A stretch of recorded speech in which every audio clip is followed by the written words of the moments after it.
Halo semuanya. Jadi kita di sini sedang bersama Mbak Safina di Gema Samudra. Oke, jadi siapa sih sebenarnya Mbak Safina ini? Penasaran nggak? Penasaran kan? Oke, jadi Mbak Safina adalah mahasiswa ITK yang berhasil lolos di ISMA 2023. Oke. Halo Mbak. Oh, Oke, jadi gimana kabarnya nih? alhamdulillah baik.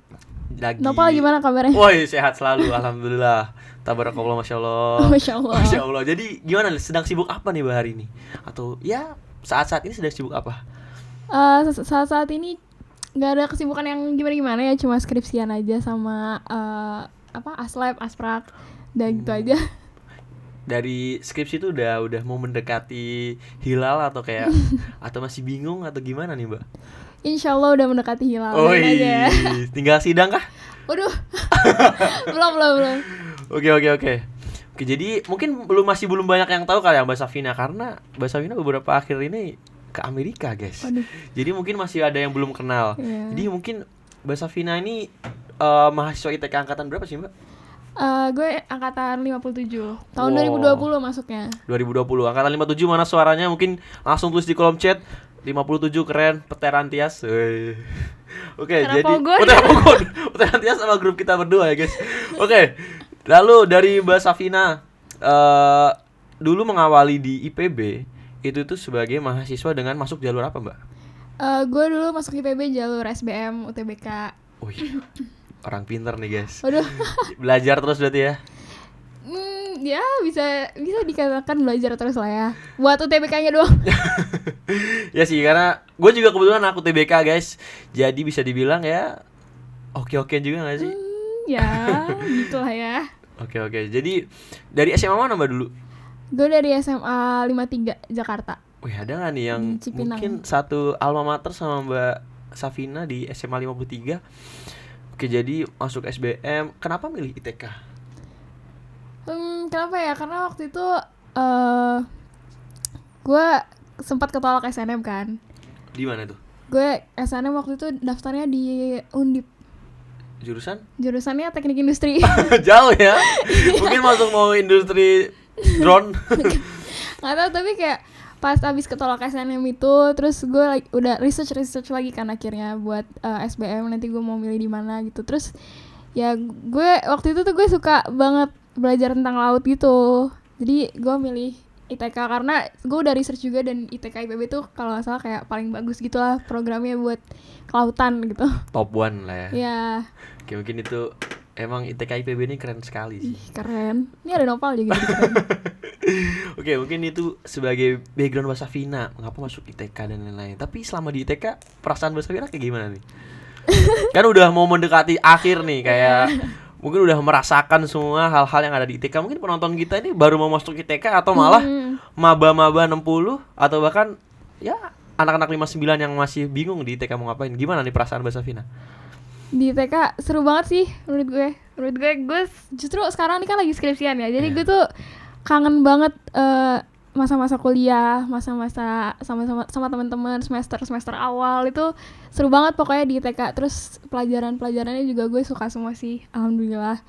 Dan sampai sekarang pun gue ngerasanya gue masih disupport banget sih sama teman-teman seangkatan gue, jadi benar-benar nggak sendirian lah. Kayak kalau kuliah di ITK tuh kayak gue ngerasanya kita nggak sendirian aja sih. Bareng-bareng terus ya. Ya, bareng-bareng terus. Itu mungkin teman-teman yang sekarang sedang menjalani perkuliahan, nikmati perkuliahannya, dekatkan diri dengan teman-teman, karena bener banget kata Mbak Safina, karena yang bisa ngebantu support kita di ITK ya salah satunya teman-teman kita, Ya, guys. betul. Oke, mungkin nih langsung masuk kali ya. Mbak Safina ini sangat berprestasi, guys. Waduh. Mungkin sebelum lanjut ke ISMA ya, apa sih hal-hal yang menjadi fokus Mbak Safina gitu?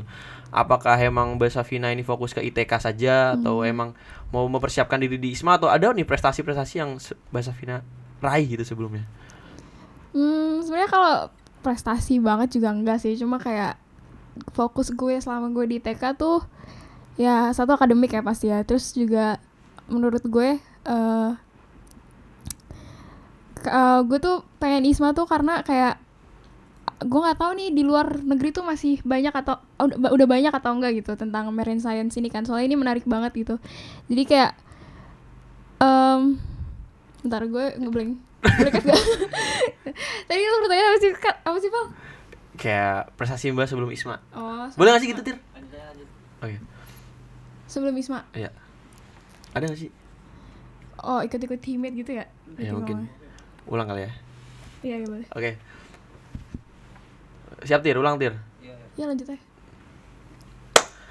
Oke, jadi dari Mbak Safina nih, kan Mbak Safina ini masuk ke dalam ISMA ya. Mungkin sebelum-sebelumnya nih Mbak Safina di IPB atau di selama masa kuliah itu tuh kegiatannya apa aja sih, Mbak? Atau prestasi yang didapat gitu sebelum-sebelumnya?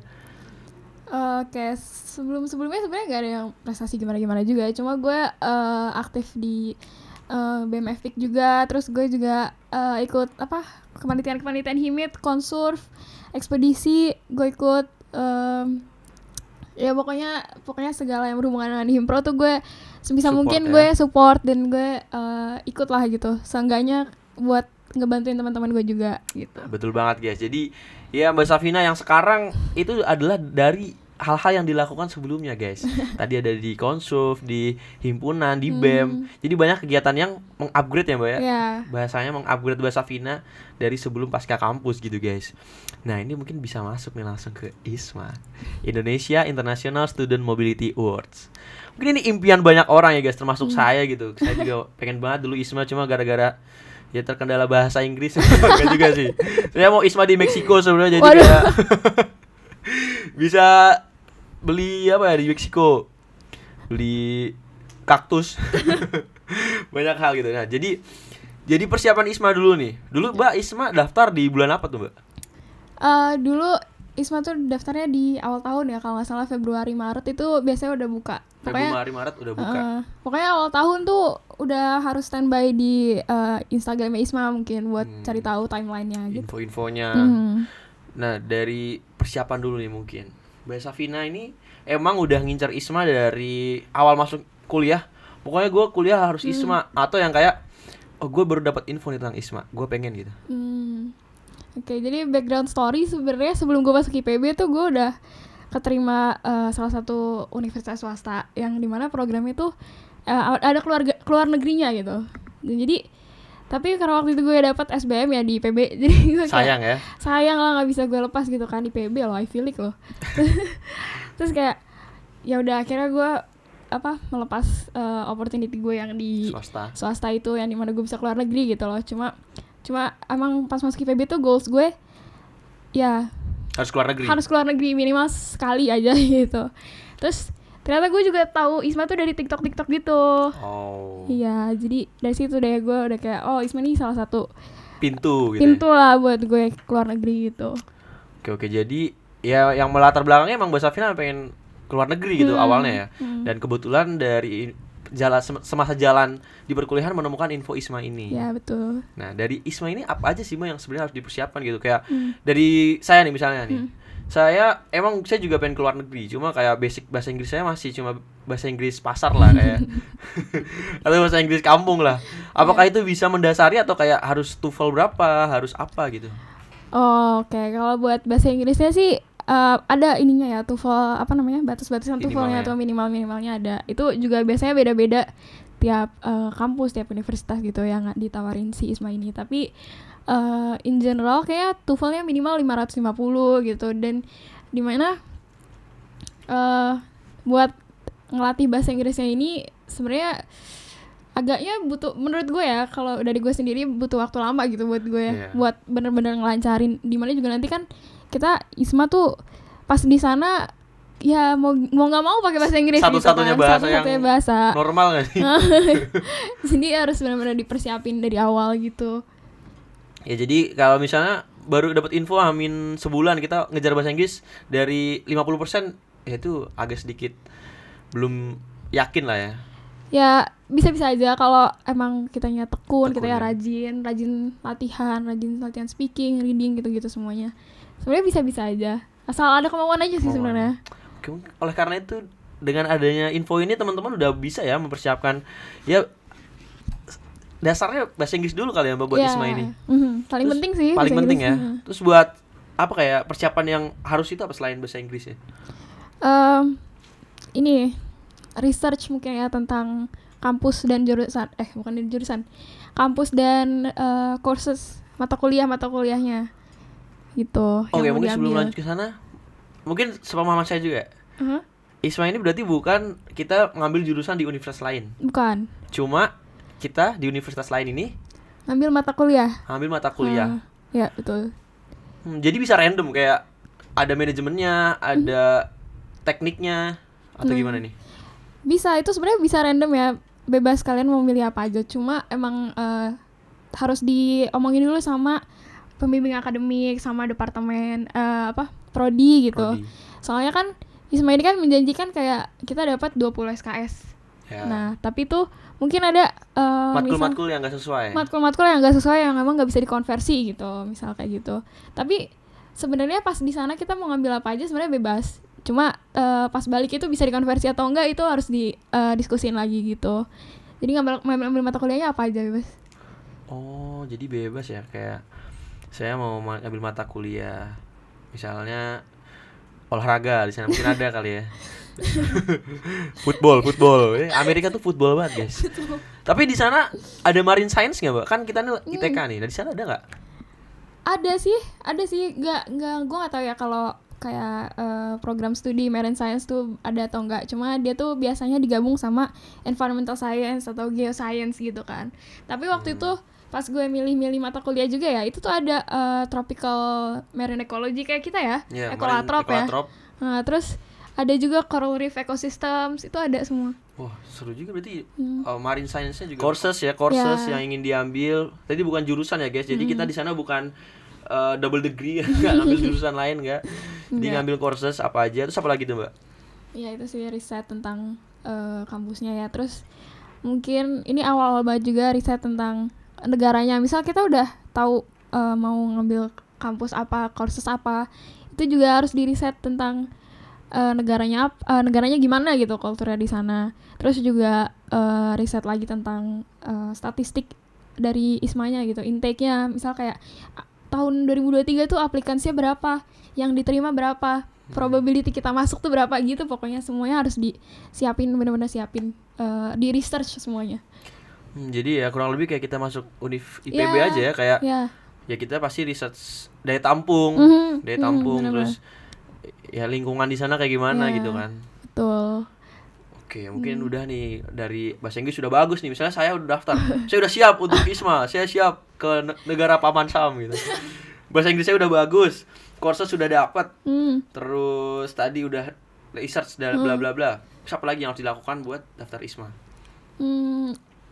Ini siapin berkas-berkas ya, pasti siapin berkas-berkas, terus siapin esai itu paling penting sih menurut gue, karena esai itu benar-benar kayak ngejual diri kita buat kita dipilih gitu sama ISMA gitu. Itu esai harus dipikirin matang-matang, dan esai ISMA tuh dari tahun ke tahun nggak berubah, ada pertanyaan-pertanyaannya, dan itu udah banyak banget contohnya dari awardee sebelumnya gitu, udah banyak banget yang nge-share. Jadi itu dicari tahu aja, terus kayak minta proofread juga, minta feedback dari teman-teman, dari awardee sebelumnya, dari cutting gitu-gitu. Nah, itu sih esai sama berkas-berkas paling ya, kayak berkas-berkas yang basic kayak transkrip gitu ya? Iya, transkrip CV. Kalau CV nanti di portal ISMA ada lagi. Transkrip paling tuh sama yang keterangan aktif kuliah atau segala macamnya itu bisa diurus. Kalau di PB ada ICO, International Collaboration Office. Itu juga membantu banget sih ICO tuh. Jadi tuh kalau misalnya biasanya nih di bulan-bulan pendaftaran ISMA, ICO tuh bakalan ngepost, follow Instagramnya ICO_IPB. Itu tuh banyak infonya di situ. ICO ngepost nanti ada grup Telegram buat yang mau apply ISMA. Nah, nanti infonya tuh di situ semua. Kita harus ngurus surat apa aja, berkas apa aja, kita harus ngapain aja. Atau bahkan waktu itu ICO juga ngewadahin kita buat mock interview sama awardee tahun lalu. Jadi kita benar-benar dibantu gitu ya? Sharing sama jadi, ICO. Itu tuh ICO_IPB ya? Oke, jadi itu tuh bakal kayak mewadahi yang teman-teman nih yang mau ISMA. Mulai dari berkas, terus award, tadi namanya apa, Mbak? Awardee Awardee ya, orang-orang yang udah sebelumnya ISMA gitu ya. Oke, keren. Jadi emang sudah diwadahi secara terstruktur ya guys di Iya. PB ini untuk Betul. melanjutkan di ISMA gitu. Nah mungkin udah nih, kita udah siap berkas dan lain-lain. Jadi yang harus ditekankan adalah di esai. Gimana diri kita gitu ya. Kita kenapa harus diterima di sana dan lain-lain, itu harus benar-benar kita tekankan gitu kan Mbak Safina tadi. Yep, betul. Berarti itulah yang membedakan Mbak Safina dari mungkin ratusan ribuan orang yang udah daftar ISMA kali ya Mbak ya. Bisa jadi. Mungkin nanti untuk lebih lanjutnya nih, kayak apa sih Mbak kata-kata yang dijual gitu, bisa lebih sharing-sharing ke Mbak Safina mungkin ya. Tapi mungkin 1 atau 2 deh, apa yang bener-bener kayak gue diterima deh gara-gara gue nulis ini gitu. Oh ada sih, gue ada gak satu kalimat sih, mungkin kayak satu paragraf ya di esai gue yang gue seneng gitu. Gue aja seneng ngebacanya, karena di situ gue bilang kayak gue tuh sebelumnya dan gue justru kayak bring up my passion di marine science ini gitu. Jadi kayak gue bilang gue tuh sebelumnya sangat amat homebody, gue tuh sangat amat kayak gue nggak suka kegiatan outdoor gitu. Tapi pas begitu gue masuk ITK, ternyata gue suka loh aktivitas kayak gini, ternyata gue bisa loh overcome ketakutan gue berenang di laut gitu. Jadi dari situ gue kayak ternyata passion gue emang beneran di sini. Ternyata walaupun outside of my comfort zone, ternyata ini nyaman buat gue, dan itu bisa bikin gue berkembang gitu. Jadi mungkin itu sih salah satu yang kayak gue senang dari esai gue gitu. Mungkin jadi tips teman-teman ya, kayak ya ini yang harus teman-teman pikirkan dan ya kembangkan dari mungkin ada 60 atau 59 yang mau ISMA. Dari sekarang kalian harus menggali potensi yang ada di ITK ini biar bisa mendukung kalian di ISMA guys. Yep, betul. Nah lebih seperti itu. Nah udah nih, kita daftar, kita apply semua syarat-syarat tadi. Itu dari awal daftar sampai pengumuman, apakah ada wawancara juga dan lain-lain? Ada wawancara. Jadi itu abis kita kan Seleksi apply berkas nih ya? seleksi berkas, CV, esai gitu kan. Nah abis itu tuh ada wawancara, interview. Kalau misalnya kita lolos seleksi berkas, interview, itu juga interviewnya pakai bahasa Inggris full bahasa Inggris ya. Jadi kalau nggak tahu bahasa Inggris kayak bakal susah banget sih pasti. Gimana tuh di interview? Di interview gue tuh kan background story juga, gue kan 2 kali daftar ISMA ya. 2 kali. Ya, gue pernah gagal sekali. Di interview? Iya, di tahap interview gue udah gagal sekali. Nah, pas interview pertama tuh kebetulan gue dapet interviewer yang sebidang sama gue. Ternyata beliau paham tentang marine science, dan gue waktu itu ditanya tentang gue lupa ya, pokoknya kayak pencemaran laut gitu. Dan di situ gue ngeblank karena gue nggak expect pertanyaan yang tentang akademik gue gitu. Jadi ya gitu, disiapin aja. Terus sama interview itu, kalau gimana cara kita bisa meyakinkan ISMA kalau gue tuh pantas dapat ISMA, gue tuh bisa membanggakan Indonesia ke luar negeri, dan gue bisa adapt gitu di luar negeri. Jadi itu juga sih highlight dari interview gue, yang gue mikir kayaknya gue gagal di situ karena waktu itu gue pertama gue daftarnya ke Singapura, dan pas ditanya kenapa ke Singapura gitu, gue bilangnya karena dekat. Karena dekat, tapi sebenarnya nggak boleh kayak gitu. Karena ada konser Bruno Mars itu nggak boleh. Nggak boleh kayak gitu. Maksudnya jangan subjektif. Jangan subjektif, dan gimana ya, mereka tuh nyari orang yang bisa adapt gitu. Mereka nyari orang yang bisa adaptasi. Kalau misalnya kayak gue, karena gue waktu itu jawabnya dekat gitu, mungkin menurut gue kayak dia orang berarti nyarinya di Pulang zona pergi, nyaman dong, kayak gitu. Bakal pepe gitu. Mereka tuh nyari orang-orang yang udah biasa mandiri, udah biasa udah adaptif lah, bisa berinteraksi sama lingkungan various cultures gitu. Oke, udah nih wawancara gitu kan. Nah dari wawancara ini berarti yang wawancara orang Indonesia Mbak? Orang Indonesia, orang ISMA. Yang orang ISMA-nya gitu kan. Dari universitasnya ini ada nggak kayak, atau kayak udah gitu setelah diurus sama kayak berkas wawancara dan lain-lain kelar, apakah universitasnya langsung menerima aja atau kayak ada lagi seleksi di universitasnya gitu? Enggak, langsung terima aja. Oke, jadi tahap akhir adalah wawancara. Mungkin itu guys ya, bakal disiapin ya berkas, terus wawancara itu tentang public speaking ya. Mungkin kalian bisa melatih, nggak cuma bisa bahasa Inggris, tapi kalau grogi atau nggak bisa meyakinkan juga itu nggak bisa menjual ya Mbak ya. Mungkin itu jadi persiapan teman-teman semua buat yang mau daftar ISMA gitu. Nah mungkin kita bahas hal-hal yang ada di ISMA-nya kali ya. Boleh. Kemarin di mana tuh Mbak Isma? Mbak milihnya di universitasnya? Gue di University of Colorado Boulder di Amerika. University of Colorado Boulder. Yes. Di Colorado. Ya. Wih, seru banget nih, kayak di Colorado tuh kayak bayangan saya tuh Colorado Springs gitu kayak. Iya. Film Cars. Bener gak sih? Iya. Ya bener. Ada Colorado Springs tuh di Colorado. Oh iya. Iya. Jadi kayak pemberhentian mobil-mobil gitu. Enggak ya? Nggak tahu sih itu. Gue nggak pernah lihat sih. Gue ke Colorado Springs sekali doang soalnya. Oh. Oke, berarti seru juga. Nah, itu di sana nih. Mbak kan ngambil matkul apa? Jadi kursesnya apa aja tuh yang Mbak pelajari? Berapa kursus dulu deh? Gue ngambil 4 kursus karena minimalnya 4 kan. Kayaknya maksimalnya juga 4 sih, gue kurang tahu juga. Kayak 4 matkul gitu ya? 4 matkul. Lumayan senggang dong berarti? Enggak juga? Senggang sih, lumayan senggang. 4 matkul, terus gue ngambilnya ini ada global change. Global change itu tentang climate change gitu. Terus environment, media and society tentang jurnalistik tentang environment gitu. Media and popular culture. Ini seru banget sih kelasnya. Kita belajar tentang pop culture aja gitu. Kita di kelas ngomonginnya Taylor Swift, Barbie, iya kayak gitu. Ngomonginnya seru pokoknya. Sama ngomongin satu lagi NDX-AKA nggak ya? apa? NDX-AKA nggak? Apa tuh? lanjut. Terus terakhir becoming a leader tentang leadership.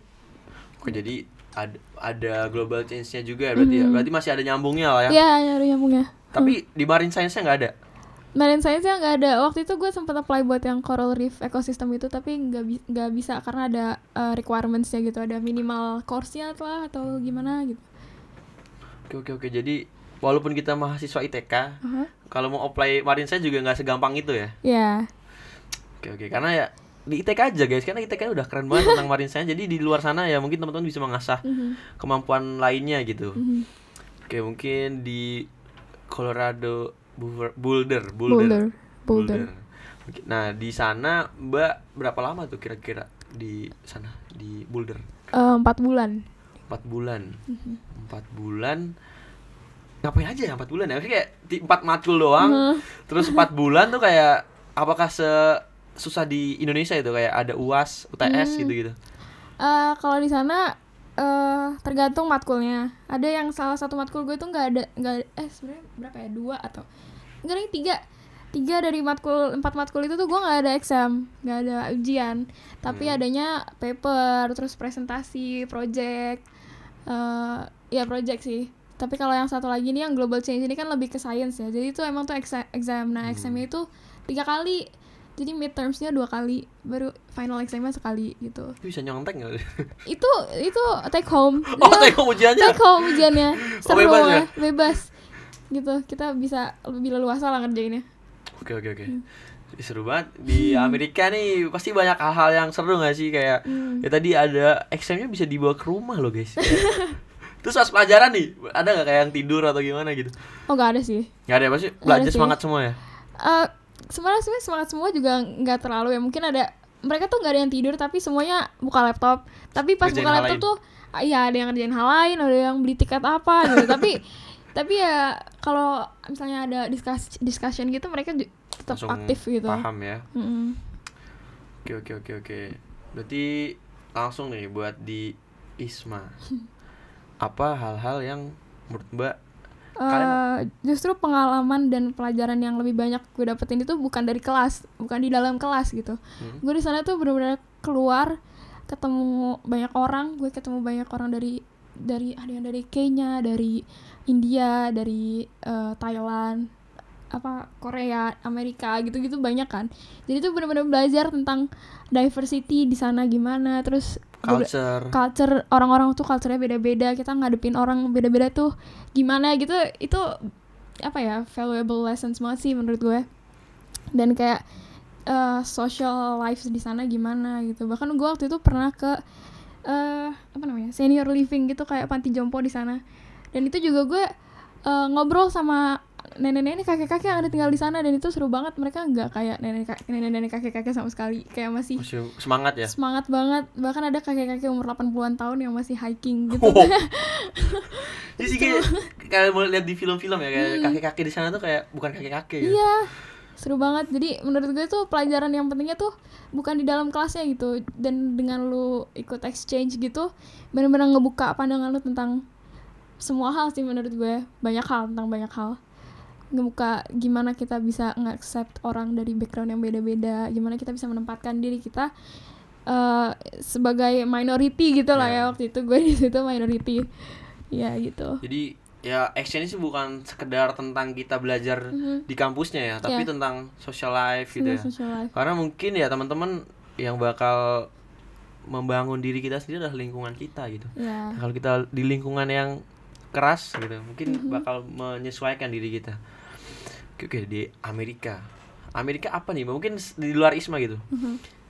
Apa sih yang membuat Mbak suka banget sama Amerika gitu? Kayak gue harus milih Amerika gitu. Sebenarnya kenapa gue pilih Amerika gak ada alasan spesifik ya. Cuma pas gue udah nyampe sana, gue suka sih semuanya. Kayak gue merasa semuanya di sana tuh mudah. Nggak tahu sih, kayak bukan mudah sih, lebih kayak difasilitasi gitu loh.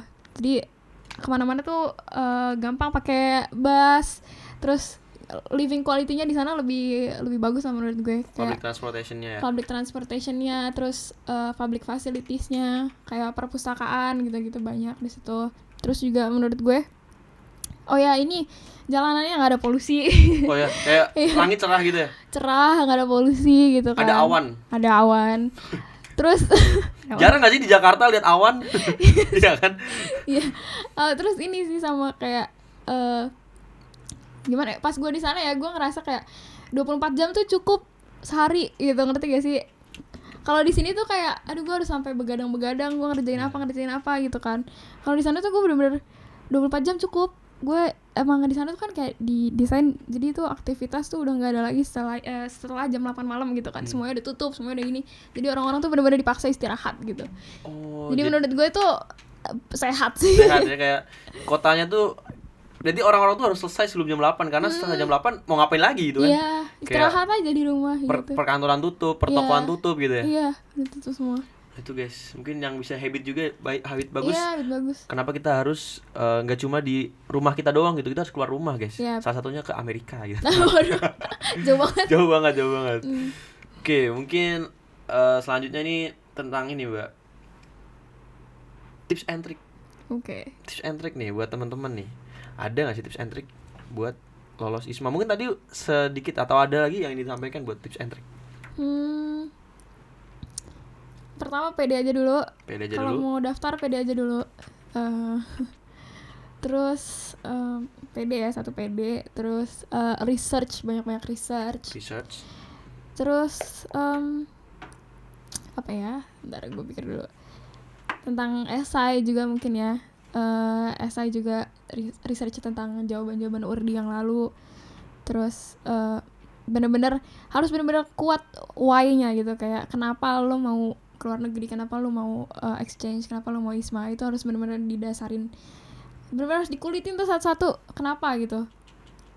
Terus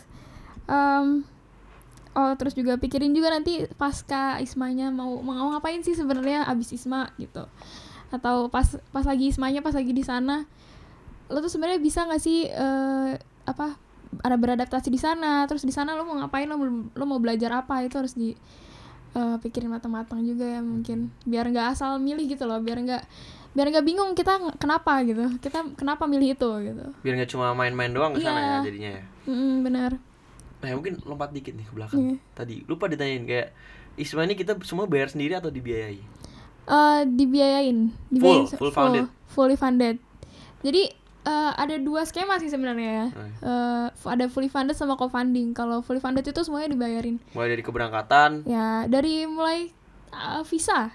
Wow. Visa, terus keberangkatan. Kalau misalnya di Amerika waktu itu ada harus vaksin gitu sebelum berangkat. Itu kayaknya dibiayain juga tuh vaksin. Visa, keberangkatan internasional, keberangkatan domestik. Kalau misalnya kita tinggal di Kalimantan tapi kan harus ke Jakarta dulu itu juga dibayarin. Terus dapat living allowance juga, biaya hidup selama di sana semuanya di cover. Terus ya tiket pulang gitu sih. Jadi benar-benar kalau yang fully funded itu kita nol nggak keluar uang sepeser pun. Yang kalau bahasa Vina? Kalau gue waktu itu co-funding, jadi kayak partial funded gitu. Jadi buat biaya hidup dan lain-lain mungkin bakal sendiri. Ya, biaya hidup gue sendiri, sama visa juga sendiri. Tapi kalau penerbangan internasional, terus apa sih namanya? Dorm. Oh enggak, kuliahnya sama waktu itu gue juga dapet meal plan gitu, jadi makan tuh udah aman lah di sana. Kalau penginapan atau tempat tinggal sendiri? Sendiri, itu termasuk living allowance gitu. Mungkin ini budget deh, mungkin kita bicara tentang budget. Mungkin orang-orang nih kayak yang fully founded, alhamdulillah kita dibiayai full gitu. Mungkin ada juga yang kayak gue ada uang sih, cuma agak mikir-mikir gitu, apakah worth it gue ngambil take ISMA ini.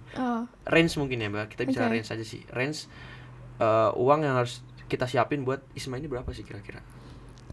Tergantung sih sebenarnya, kalian mau kemana. Kalian mau kemana nih negaranya? Misal kayak mungkin kalian mau ke Thailand, ada tuh Chulalongkorn kan. Chulalongkorn itu juga salah satu Ivy League di Thailand. Itu juga ada di list ISMA, benar. Terus di Thailand tuh mungkin lebih murah lah iniannya. Lebih sama ya, Asia Tenggara lah ya. Ya, Asia Tenggara lebih murah. Terus juga di Eropa juga mungkin lebih enggak tahu sih kalau Eropa. Pokoknya kalau di Asia gitu mungkin lebih murah. Tapi kalau di Amerika tuh range-nya tuh mungkin berapa ya gue bilangnya? Untuk ini keseluruhan gitu, secara keseluruhan. Iya, boleh keseluruhan. Keseluruhan 100 sampai 150 itu yang aman. Gitu. Itu guys. Kalau yang mau ISMA mungkin bisa nyiapin dulu uang segitu. Tapi bisa juga kerja nggak sih Mbak di sana? Oh, ada itu chance nggak sih? Sebenarnya nggak tahu, tergantung tipe visa ya. Soalnya kalau gue kemarin visanya itu kita benar-benar belajar doang, student doang, kita nggak boleh kerja gitu. Visa. Ya mungkin itu teman-teman, ya bukan berarti ini bisa melemahkan atau membuat teman-teman menjadi patah semangat ya, tapi ini justru buat gambaran aja, motivasi. Justru motivasi buat dapat yang fully funded dong. Betul. Kalau bisa dibiayai kenapa harus bayar sendiri gitu, teman-teman. Betul. Oke, mungkin sebelum lanjut kita baca-baca pertanyaan teman-teman dulu kali ya. Kebetulan tadi udah kita bikin story guys. Siapa yang mau tanya silahkan drop di kolom. Nah, udah banyak nih Mbak, banyak banget yang penasaran sama Mbak Safina. Oke, mungkin ini pertama dulu ya. Ini mungkin agak keren nih pertanyaannya dari Cesar. Saya baca dari Cesar. Alasan esensial kenapa harus ambil kesempatan atau study di luar itu apa sih? Iya, itu benar apa? Karena gue tuh orangnya gue nggak mau di sini doang. Gue tuh nggak bisa yang gimana ya bahasanya, kayak stay at one point in my life for too long gitu. Gue nggak bisa menyanyiakan kesempatan. Iya, gue nggak bisa di sini doang nih. Gue harus gimana caranya? Gue harus nge-expand lagi. Gue gimana ya, gue tuh kalau abis ISMA nih kan gue nggak ada goal lagi. Gue tuh bingung banget gue mau ngapain ya abis ini. Lulus. Iya cuma maksudnya kayak goals yang pengen banget nih gitu kan gitu. Terus jadi kalau pas ISMA tuh bener-bener ada yang sesuatu yang pengen gue raih, ada yang gue kejar, dan gue juga kayaknya gue bisa deh expand lebih, kayak gue bisa deh kayak nge-push diri gue buat bener-bener ngembangin potensi gue di luar negeri mungkin. Karena kan menurut gue juga kan kalau misalnya kita ke luar negeri opportunity-nya lebih banyak. Karena jujur ya, goal gue dari awal tuh gue pengen kerja misalnya di multinational company, misal kayak gitu kan.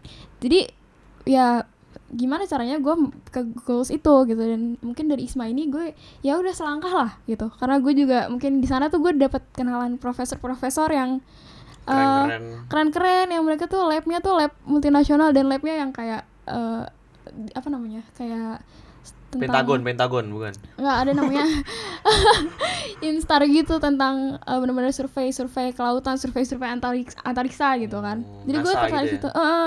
Jadi maksud gue kalau misalnya kita benar-benar bisa nge-expand pengalaman kita lagi tuh bakalan lebih banyak lagi opportunities yang bisa kita raih gitu. Mungkin itu guys alasan esensial ya kenapa harus mengambil ISMA dari Mbak Safina gitu. Nggak ISMA doang ya, sebenarnya semua exchange. Nah, mungkin ini ada nanya dari Taufik Gifari. Suka duka exchange apa sih Mbak? Mungkin dari tadi kan banyak nih sukanya nih. Dukanya. Dukanya pasti ini ya. Salah satunya finansial pasti. Finansial satu. Terus kedua tuh homesick. Kalau homesick di sana. Sebenarnya gue nggak tahu sih waktu itu gue homesick atau enggak, cuma kayak jadi nggak ada jalan buat pulang gitu ya? Iya gitu, kayak kalau misalnya ada lagi banyak pikiran gitu susah gitu. Kalau misalnya gue di sini nih, gue sukanya kalau gue lagi banyak pikiran, gue sukanya GoFood makanan yang enak-enak, GoFood kopi apa segala macam gitu kan. Nah kalau di sana gue nggak bisa dong kayak gitu, habis duit gue ntar. Ya terus kalau di sana tuh kita harus benar-benar nyari cara buat apa sih namanya, rilis stres kita gimana gitu. Itu sih pas, dukanya. Terus juga di sana kan kita nggak ada keluarga ya, nggak ada keluarga, temen juga temen Isma doang, dan teman Isma itu tuh mungkin gue bilang kayak kita tuh baru kenal pas di airport mau berangkat, jadi gue waktu itu belum terlalu akrab lah sama mereka gitu, jadi kayak bingung harus cerita ke siapa ya, tapi siapa yang relate juga kan bingung ya, jadi kayak gitu. Itu homesicknya sih. Terus sama makanan di sana kan susah ya. Maksudnya nggak. Oke, lanjut nih dari siapa ya? Onit kali ya, dari Onit nih ada pertanyaan gitu. Mungkin tadi kan Mbak IELTS atau TOEFL? Gue DET, ada 3 pilihan. Iya, DET, IELTS sama TOEFL. Berarti DET ya? DET. Persiapannya berarti emang Mbak udah les DET atau bagaimana? Enggak sih, gue enggak specifically les DET, tapi gue dari SMP kayaknya gue udah les IF bahasa Inggris. Nah itu guys, mungkin ya persiapannya emang harus dari SMP. Ada SMP. Ini podcast buat anak-anak SMP sebenarnya ya. SMP mana? SMP 1 Jakarta. Melihat ini enggak? Bisa nggak sih dikejar? Bisa dikejar. Bisa. Ada banyak kok ituannya, website buat latihan DET itu banyak. Duolingo bisa kali ya? Itu Duolingo, emang dari Duolingo. Ya bisa tuh. Jadi banyak guys jalannya, nggak harus kita terpaku atau nggak harus dari SMP. Dari SMP. Oke. Udah sih mungkin itu aja ya dari teman-teman. Nggak ada lagi yang ditanyain. Mungkin ini berapa harga outfit Mbak Safina? Dari Bang Rian. Bang Rian jangan aneh-aneh dong. Santai dong. Ini di kita damai guys. Oke, mungkin itu aja dari podcast hari ini. Mungkin yang ingin ditanyakan bisa langsung ke IG-nya Mbak Safina aja kali ya. Boleh.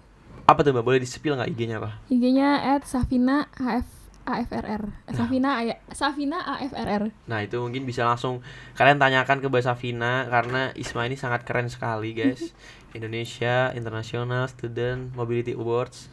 Jadi mungkin anak-anak 60 yang mau Isma udah ada loh ini alumni atau ya belum alumni Isma ya, alumni Isma yang berasal dari ITK. Jadi walaupun kalian ITK atau bukan kelas internasional atau bukan mahasiswa pertukaran, kalian bisa kok keluar negeri tanpa harus biaya sendiri atau apa, ada jalur-jalurnya.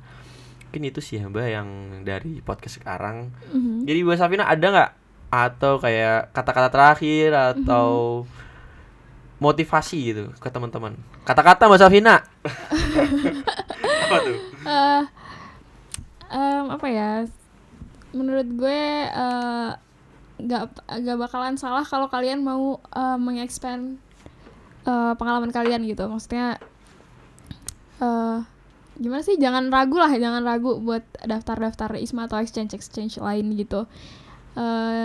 Menurut gue itu bakalan beneficial banget. Dan oh ya, kalau misalnya mau daftar exchange itu emang susah ininya, apa sih namanya, mungkin infonya gitu. Mungkin orang-orang kadang kayak gue nggak tahu infonya dari mana. Emang sebenarnya kalau kayak gini tuh bukan buat orang-orang yang mengikuti arus aja gitu, emang harus nyari sendiri gitu. Jadi semangat ya.